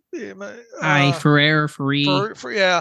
He started at left tackle, and when Hubbard left, then they switched their left tackle over to right tackle, and then comes Dillard over at left tackle over there. I would imagine that's the way that this thing's going to shape out. And they were concerned because they were trying to max protect in shot play situations. You have got to stop. It's a Captain Obvious thing. That's why they pay us for this analyst here. You got to stop Derrick Henry. You got to shut him down on first and second down. You got to shut that run game down. Make Levis get in these long down situations there. And then Watt and Highsmith have got to eat off of the edges against these tackles. They absolutely have to. And yeah, they're going to have attention, but you can't give attention to both those guys. That's where I think, potentially having a guy like Cam Heyward back for X amount of snaps in this game, or even a guy, let's say, you don't get a lot or anything, out of Heyward. Benton could have a nice game in this one, as could Montravius Adams. You've got to get that front getting after Will Levis, and I think that line I think the Steelers line is much better than the Falcons defensive line. This is where the difference has to be made in this game, is up front across the line and getting pressure out of Levis and forcing him to make maybe some throws that he doesn't want to make, or get him on the ground with some sacks. This could be a 7-sack game for the Steelers front. It could be. You got to force Levis into the traditional drop back passing game. If it's all play action and quick game type stuff, screens and RPOs, that means the run game's working. It means they're on schedule. It means you're going to have probably a long day as a Pittsburgh Steelers defense. So can you force Levis to take the traditional 5-step, 7-step drop? If you can do that, it probably means your defense is having a good day. And yeah, Dave, I would love to get Cam Heyward back, put him on Skoronski, the rookie left guard. I know Nick said he's done well this year, talented top lineman coming out of Northwestern, but I want Heyward to maybe feast on a rookie in his first game back. Yeah, let's see them short arms in action against that long Cam arm. Heyward long arm. Stab, yeah, I would love to see that for a couple of reps. So that'll be the key. My last or 2 final notes here. Watch out for the twin receiver set. So they'll kind of go formation in boundary with a tight end to the close side, but they'll have the two receivers backside to the wide side. And Pittsburgh does not travel their corners. Can they roll somebody over to slot? Minkah often does that. No Minkah in this game, so who's going to roll over to slot? Will they travel the corner? That'll be something to watch out for. And they kind of run these kind of post-corner routes to the sideline. Pittsburgh struggled against covering those against Jacksonville last week, so I want to see how Pittsburgh handles the twin receiver sets. And then just a real quick note, mention that to Nick, Malik Willis, not expected to play much, but some situational type stuff, red zone packages, diamond, pistol, bash concepts with him. They're going to utilize his legs. So just watch out for Malik Willis doing something kind of funky. And even, the trick plays. Derrick Henry's thrown a pair of passes. They ran a fake punt with Amani Hooker, the up back, against Atlanta last week. They converted and then took a big play action shot the next play off of that. So when you kind of have a short week and maybe some guys down, they might do something a little tricky. I can't help but think just about that Titans offensive line across the board, though. And Keanu Benton, assuming you get Heyward back, this is a game that I think we could be talking about after a fact. That, man, what a great game, but for Keanu Benton. I hope so, and I hope this line works, because if this line's not getting off of blocks and penetrating, you got Henry in space, it's going to be a long day. And Minkah's not there to clean this thing up and tackle in space, I mean, you got KZ and Neal, they can tackle, but I trust Minkah more than anybody in the back end, so you hope that you don't have Henry with a full head of speed in that second and third level. Right. You get late in games, that dude will wear you down. You get tired of tackling him. I mean, that ought to be punishment for some people, just having to go out there and having to tackle that guy. 30 plays a game. If this game's close and it gets into the later stages and Henry's already been running downhill on you a little bit, it's going to make for a rough fourth quarter especially if this offense can't stay on the field, and you're talking about a Steelers defense having to log 72, 75 snaps in a game. Don't get in that situation. The offense can play great. The Steelers offense can play great defense in this game by just staying on the field, Sure, but they're 31st in time of possession per drive. I mentioned last week they had 10 of their 12 drives go 2:15 or less. I mean, they were going a minute and out type stuff, and that just cannot happen. So if you're Pittsburgh, just to kind of talk about them offensively and transition to the Titans defense, can you run the ball? Can you just start chewing up some clock here a little bit? Maybe give your defense a rest and try to sustain a bit here. But Dave, I'll tell you what, this Titans run defense is tough, and Nick mentioned it, and you have to start there with the Titans defense. They're two deep defensive linemen, the 2 D tackles, and Autry and Simmons never comes off the field. 87% snap count for him this year. He's their Cam Heyward, probably a couple of years younger, a bit more athletic at this point in his career. And as Nick said, Autry, to me, is one of the most underrated defensive linemen in football. They're a good run stuffing front. Pittsburgh, of course, does not run the ball well. That's the thing that concerns me the most, is can Pittsburgh run the football against this front four? And look, I still think that, and we've given Simmons his flowers and all like that. This defense can be run on. You think? Yeah, I think they can. Inside? You think on the edge? I think they can. I think they can run on them inside. I really I hope so. do. I think they can. And here's an interesting stat for you. Up the middle, 45 runs against this Titans run defense up the middle, 5.04 yards per carry average, 29th ranked overall in the NFL. And I tell you, another guy that I want to test when he's on the field for run defense is Arden Key. You go after him? You run after him? I would go after him. Okay. Yeah. Now, he was a longer, lankier guy out of LSU, kind of more pass rusher. So I'm with you there. I just have got a feeling that if we can see kind of a repeat of this line getting off some of these blocks and getting to the second level, I think they can run on them between the guards. They better. Yeah, I know Tennessee overall, though, 3.8 yards per carry allowed on the season. They don't allow a lot of big plays in the run game. But, yeah, if you can run downhill and establish that, that's going to pay off dividends in so many ways. So, basically the MO is when Pittsburgh can run decently, their offense can be competent and average and do enough, as they did in the Rams game. The Raiders game, for example, I believe they had a bit more running success. If they can't do that, as you saw against Jacksonville, puts too much pressure, especially with Kenny Pickett beat up and this line not pass protecting the best. They got a couple of edge guys that can get after it a bit here. So it's obvious, always got to run the ball well, but it's very true in this game. Yeah, I think the intermediate passing game sets up good for the Steelers in this game too against this defense. But going back on Simmons there, you can't. They're mostly a 4-man rush type situation. They do a lot of twists and stunts. So the Steelers have had problems with that. All they do, man, they'll do some of those long looping stunts as well too, right? Which Jacksonville did and had success with. Right. So you have to be on the lookout for the games that they run up front, because especially when you have guys like Simmons and the other big boy in there, Tart, they do such a good job crashing and getting the interior guys turned and committed, which opens up a big lane up the middle. Pittsburgh has allowed way too many free runners the last 2 weeks, Dave, against the Rams and Jacksonville. We got linebackers, off ball blitzing, edge guys blitzing free. I think Pittsburgh's slide protection's been countered too easily, too effectively, and it can't happen in this game. You're right that Landry and Key and the interior guys, Simmons and even Autry, they're going to be the source of their pass rush. But they blitz a little bit. McCreary's got 2 sacks this year, their corner, and so they do a little bit of mixing up and trying to bring some extra pressure. What are your thoughts here on the secondary? I've kind of watched the secondary a bit less. It's not the strength of this team. Do you think that's an area that Pittsburgh can go after? Yeah, but I mean they're probably going to play a lot of zone. And once again, this is a kind of a game though that I think that you can get the ball in Deontay Johnson's hands more and run after the catch on. We'll see if they can isolate George Pickens a little bit more in some situations here. But I mean you got to think that they're going to be trying to follow the MO of everybody else. Just don't get beat over the top. Their corners seem pretty willing, at least in against the Falcons. They seem willing to help out in the tackling department.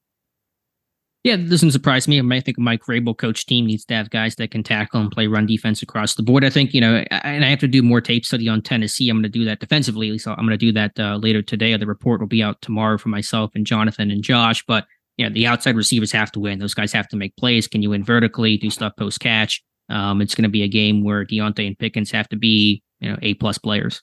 Right. Just possess the football. Come out and shoot possession of the football. Maybe put a touchdown drive together early, or at least back them up. I don't want to tip my pick off right just yet, even though we're fixing to get to it. I have a feeling here, but it feels like the Steelers offense should be able to move the football on this defense.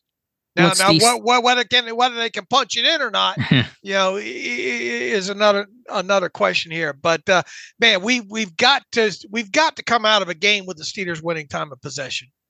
What's the old saying? Possession is 9/10 of the law. Possession is 9/10 of how Pittsburgh can win this game. And yeah, they got to execute and finish drives off. But let's get to that point by putting together some drives that can be finished off or have the chance to be finished off and get in the red zone. So yeah, that's always going to be key. And Pittsburgh has just not possessed the ball enough this season. Again, last 2 weeks, 7 of 24 on third down, 29%.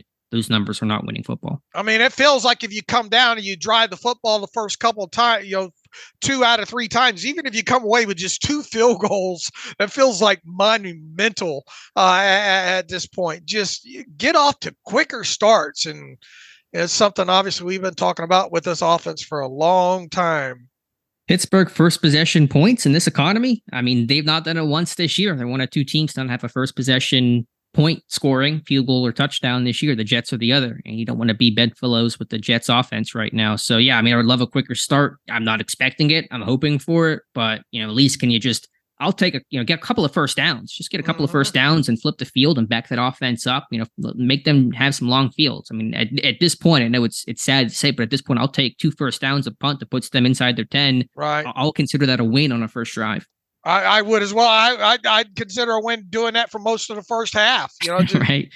Come out of there and look. They got to get better on third down. Obviously, third downs have been a bugaboo as well too. But don't get in third down situations. How about stop getting sacked on second down. Their first possession the last 2 weeks, they've been sacked on second down, which put them in third and long and forced the punt. So that's easy math right there. Right, and obviously some early game penalties on the offensive line has hurt. I mean, it's man, you look advanced analytics wise. through the first 8 games or 7 games, obviously, is not great. It's even worse than last year through the first 7 games by a little bit. I mean, in what category?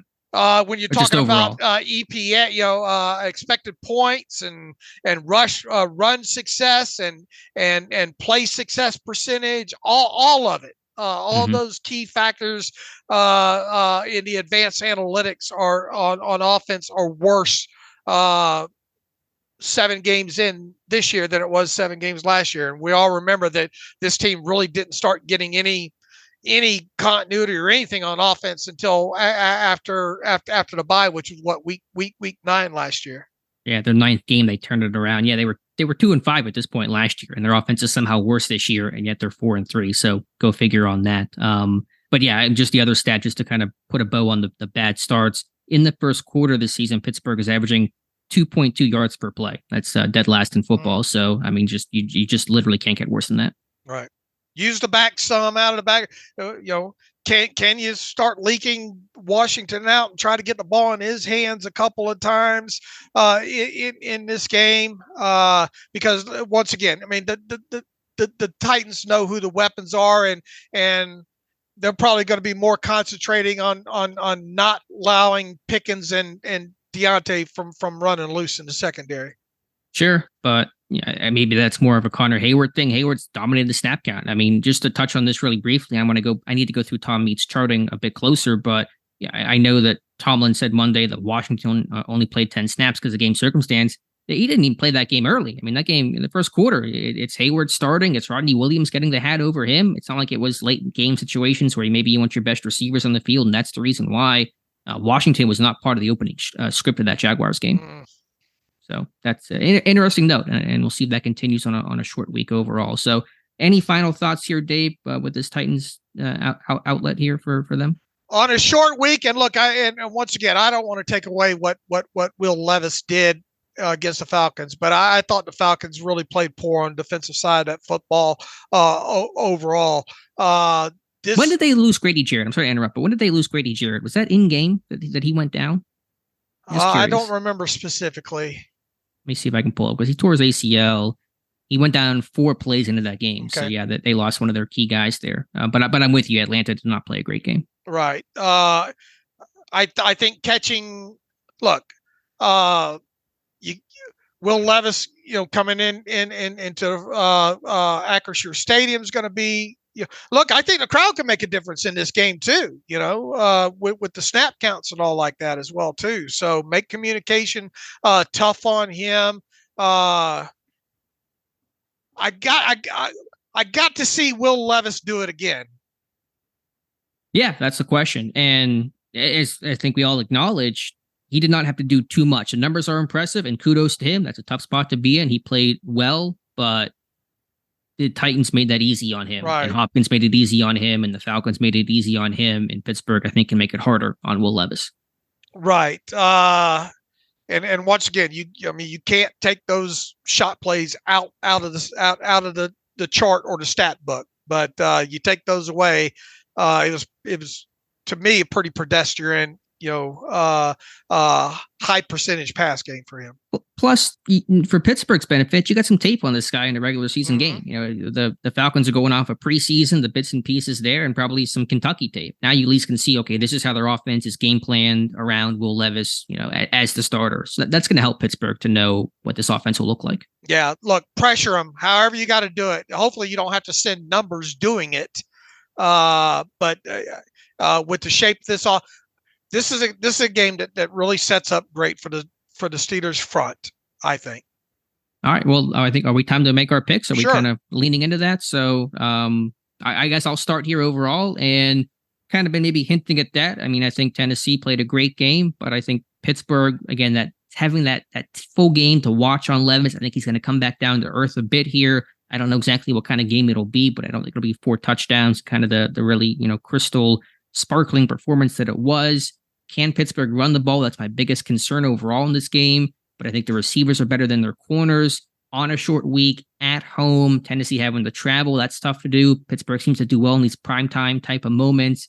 I'm going to go Pittsburgh in this one, Dave, 24-17. Maybe I should have picked a slightly lower scoring game because Thursdays are always ugly. I'll say Pittsburgh gets a big play. They win by 7. I've got even more confidence in you. I was afraid you was going to throw out the number. I think that the defense eats in this, gets a couple of turnovers. I think the Steelers are able to run the football. I think the defense really, the front has Keanu Benton 2 sacks in this game. I've been kind of hinting at that. I think Watt and Highsmith have a good game. I drank a full cup of optimism since that ugly, offensive performance against the Jaguars. I think they get some things straightened out. I think it's a good week to get things straightened out on a short week, lending more in the favor of the Steelers in this one being at home. A Yinsplosion, Alex, 27-17, 27 points. Yeah, 10-point win. 10-point win on this one. This is the saltine of Steelers games this year. I'll be disappointed. I'll be disappointed if they don't win, obviously. B, I'll be disappointed if this isn't their first more than one possession win, right? Which would be the first time since the finale last year against Cleveland when they won 28-14. So now big numbers. I'm not going the 400 yards total offense. BMAC, I think, is predicting that, so you won't be with BMAC. I think they handle them. I think I don't. Nick seems to think that it's obviously more closer. Thursday night game and all like. I think Mike Tomlin's is going to have these guys up. I think they're going to be fired up with hopefully Cameron Heyward coming back. I expect a big win in this one, Alex. First one of the year. Do you think all 27 points will be scored by the offense? I think Pittsburgh gets a defensive touchdown in this one. They pick Levis, they jump around, they strip sack, fumble, some big defensive splash play. Yeah, if they do score 27 points, the defense will. If the defense doesn't score, they'll set them up enough on short field a time or two to help out net to get enough credit on.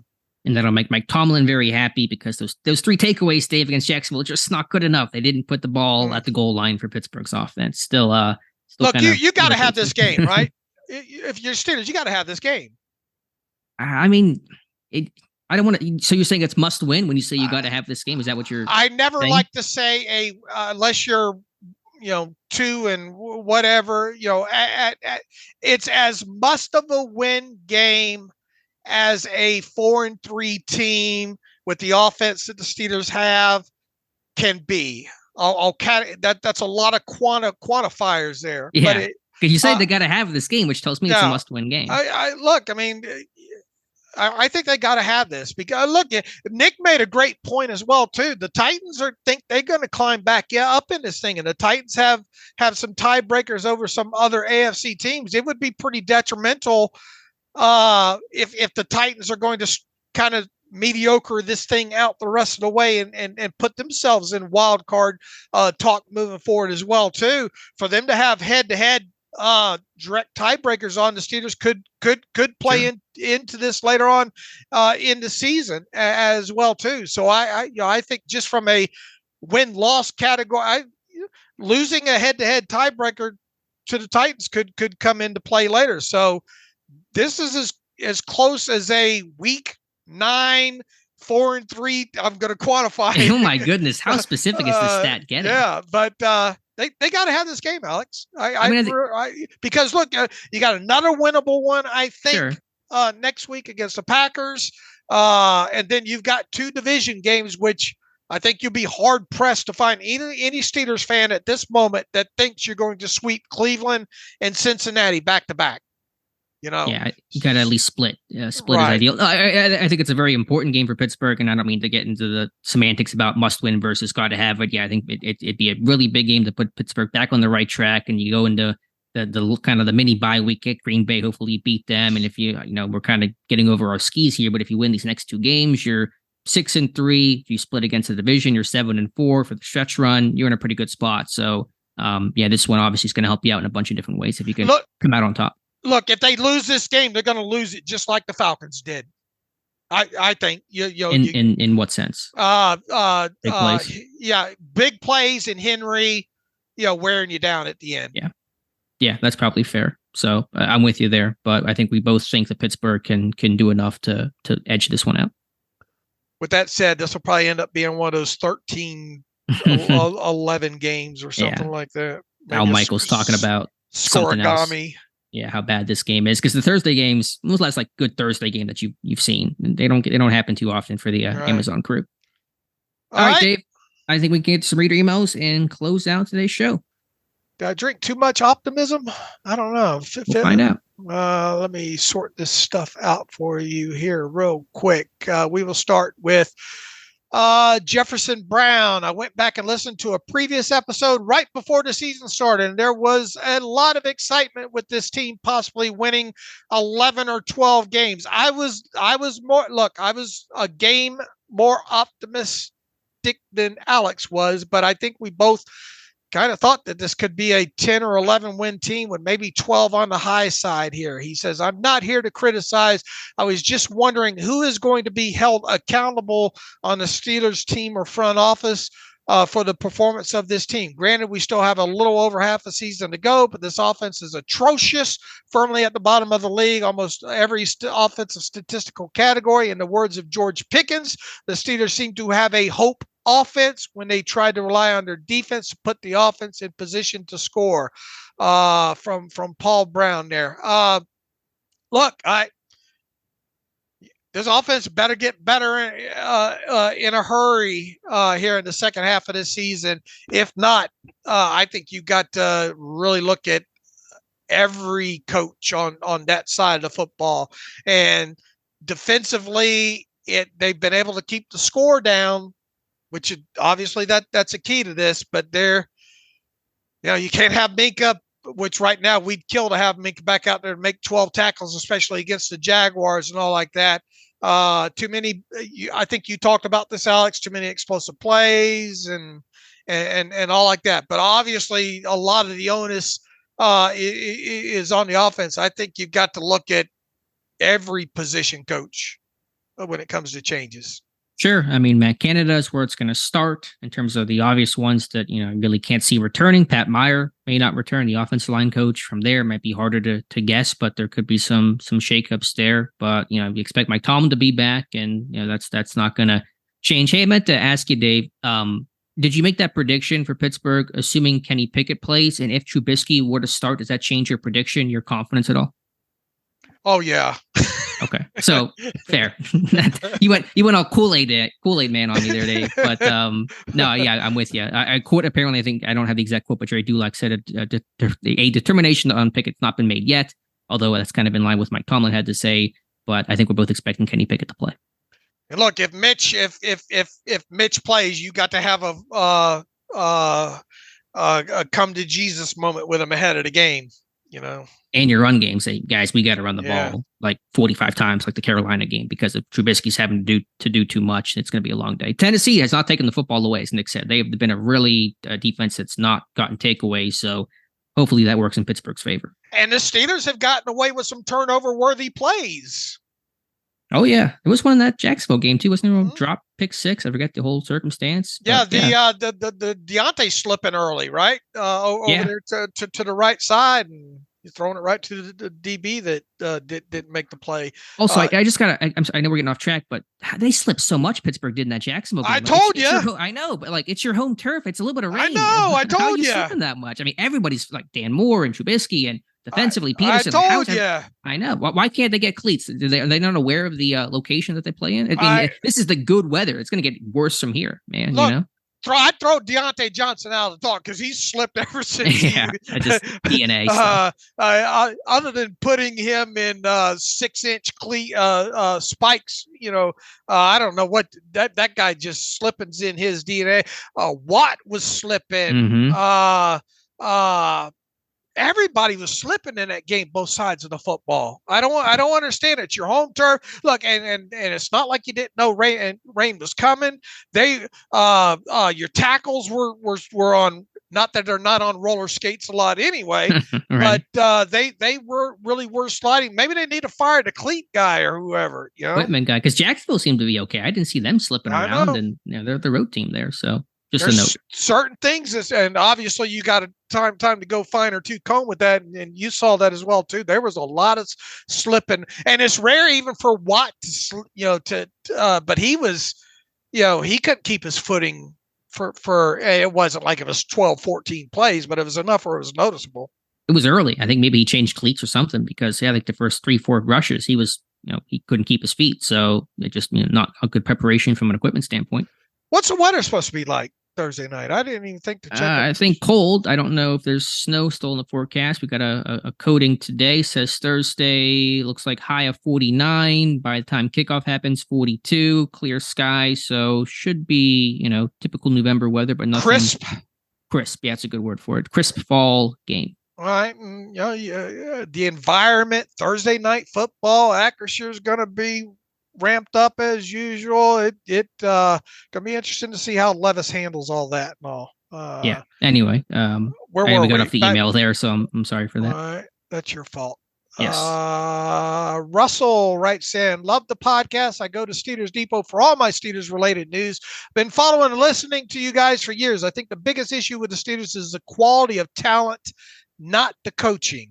That falls on a GM. In this case, our former GM, Kevin Colbert, 2022 class aside for right now, looking back to his drafts from 2016 to 2021, they have been poor, essentially in the first round, not including the 2017 draft. He also refused to sign free agents in their prime, opting instead to sign bargain basement free agents and players past their prime.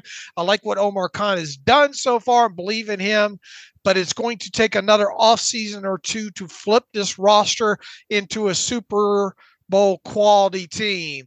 Russell, you heard me probably a couple of weeks ago go off on that just weird rant about some of the things I think this team needs to change. But in the flip side, I've said it time and time again. Give me as many of these guys as you want that'll sign these veteran benefit contracts, but don't let that be the end all, do all of it. As far as draft classes come, I think, once you get past the third round, I think anything that you get, that you get. Now, I'll say this right now, and obviously we haven't seen Broderick Jones play a lot. This rookie class this year looks promising. At least, like to see Darnell do better if Darnell became the third best, or if Darnell Washington became the fifth best blocking tight end in the NFL. That's a win at this point. Or the fifth best rookie of this class, or whatever Right. it is, fourth best. If Porter can play well, Benton, Jones, and if Washington's the fourth best guy, then sign me up for that. Look, I mean, anything, what you're getting out of Nick Herbig right now is absolutely fantastic. And the hope is that you don't have to get him on the field much more during his rookie season. But, he's playing on special teams, yada, yada. I mean, Nick Herbig, no matter how you slice it, Nick Herbig's been a win. Where he's at. Joey Porter Jr. finally, taking over as a starter now. It's been positive with him. Who else are we missing? Keanu Benton. I think he's going to have a coming out party Thursday night there. You obviously want to see more Broderick Jones. Spencer Anderson obviously not seeing the field. Corey Trice Jr. hard to evaluate those guys. I think they need to take a hard look at what's going to happen during the off season, especially on the defensive side of football. Yeah. Oh, yeah. I mean, I think secondary is going to be something to look at. Maybe long-term replacements for Heyward. I mean, to the question about Colbert, yeah, the draft classes weren't probably as strong at the end than they were at the beginning. I still think they found some starter caliber guys and some talent. I think maybe the debate should have been about, could they have invested more in the offensive line, been more aggressive about that? I mean, they didn't spend a lot in free agency, although he did in that last year when Ben came off the books. He was kind of hamstrung by that franchise, quarterback contract. So when that started to open up, you saw them bring in some guys. So I think I would probably disagree with that a little bit, but I'm still happy with how, Colbert ran things and even how things ended up at the end there. But, it's all it's all water under the bridge, I guess. And look, when it comes to Kenny Pickett right now,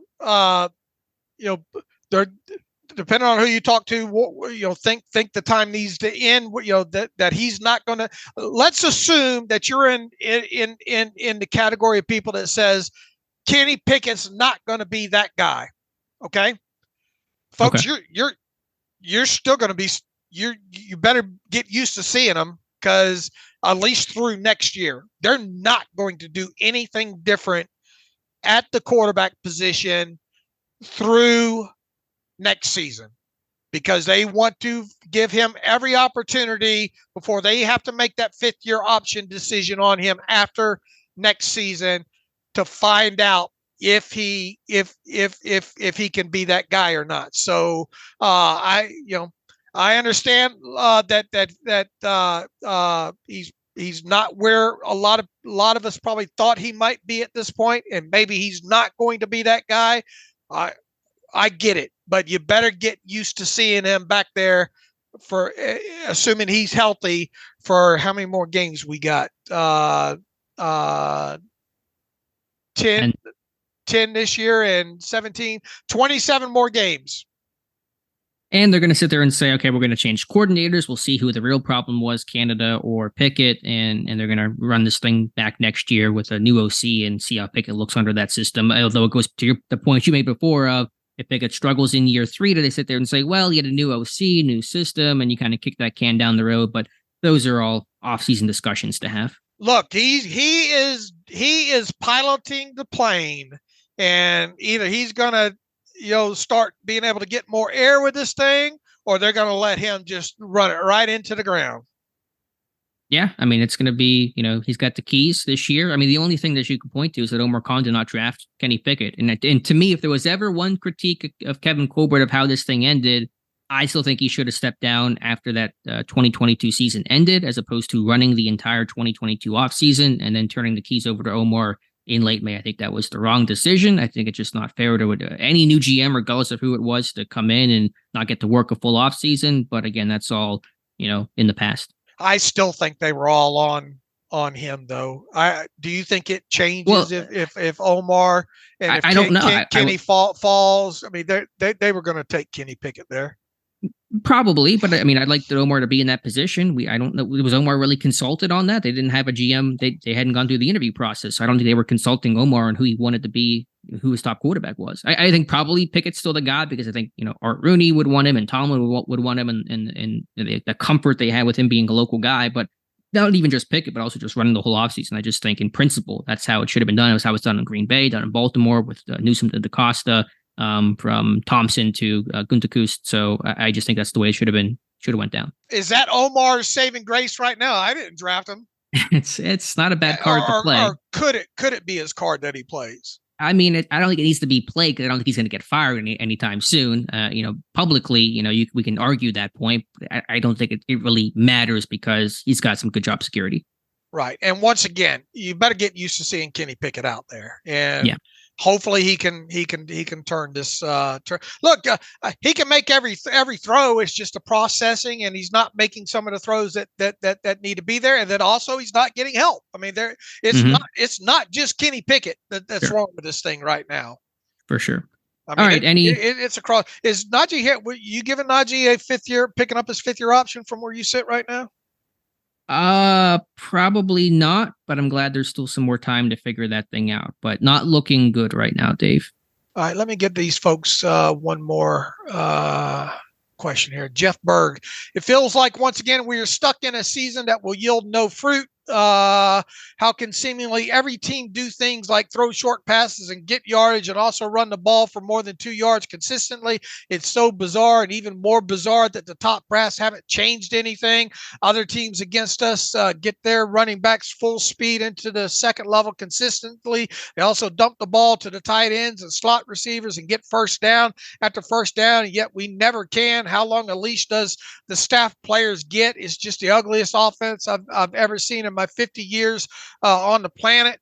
And Dave, you hit on the slipping thing I was going to mention. I didn't see Jacksonville slip once. It's just one of the many straws that's breaking the fans' backs. Look, once again, everybody get ready for the coaching staff, at least for the rest of this season, to remain the same. So, I mean, I don't know what changes people are expecting there. I did see the Bears fired their running backs coach. Was that right?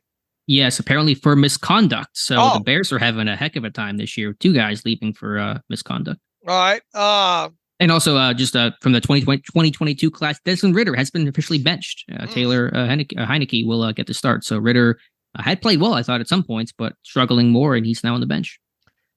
Yeah, he looked like he looked pretty awful against Tennessee. You haven't got a lot to the Tennessee tape yet, but no, I had not gotten to that part yet, so I'm in for that. But so that's that 2022 class. Willis is now, the third stringer essentially in Tennessee when all those guys are healthy, with Levis passing them up, and Howell's struggling. You got Purdy and Pickett trying to get there, and that's about it. Yeah. Look, we'll see how the rest of this season plays out for the Steelers. I mean, they very well could ugly this thing to a 9-8 playoff spot. Sure. It's the most Steelers thing to do would be to do that. I tell you what, they better get that adjusted net yards per passing attempt stat more in balance this week, because technically this is the week, the 8th game, where you look hard and heavy on at that. All right, Alex, anything else before we get out of here? Nope, long show today, but hopefully you guys enjoyed it. A lot to cover, trying to squeeze this thing in. Be back on Friday to recap and give our analysis of the Titans game and see where things stand. All right, a lot of pregame content coming up starting Thursday morning for everybody to chew on. Scouting reports, both sides of the football, some more statistical posts going up, and obviously injury reports coming out today to close out the week. And Thursday morning or Thursday afternoon, we'll see what transactions this team makes on top of it. And going to fast forward it all into Thursday night. Alex and I'll be back Friday morning to wrap up what we saw, hopefully talking about a Steelers win on that Friday show. In the meantime, you can follow me on Twitter at Steelers Depot. Follow Alex at Alex_Kozora. Follow the show at Terrible Podcast. Email the show, theterriblepodcast@gmail.com. If you like what we do and want to donate to the cause, SteelersDepot.com. Hit that donate button up right navigational bar. Also, if you like an ad-free version of the site, SteelersDepot.com, and find that on the site. So thank you, everybody. Thank you. Great October. We can't thank everybody enough for visiting the site and listening to the podcast and the terrible takes and the Depot 180. Shout out to the staff for their tireless work. Just thank you, everybody. We don't take it for granted. So until Friday, as always, thanks for listening to the Terrible Podcast with Dave and Alex.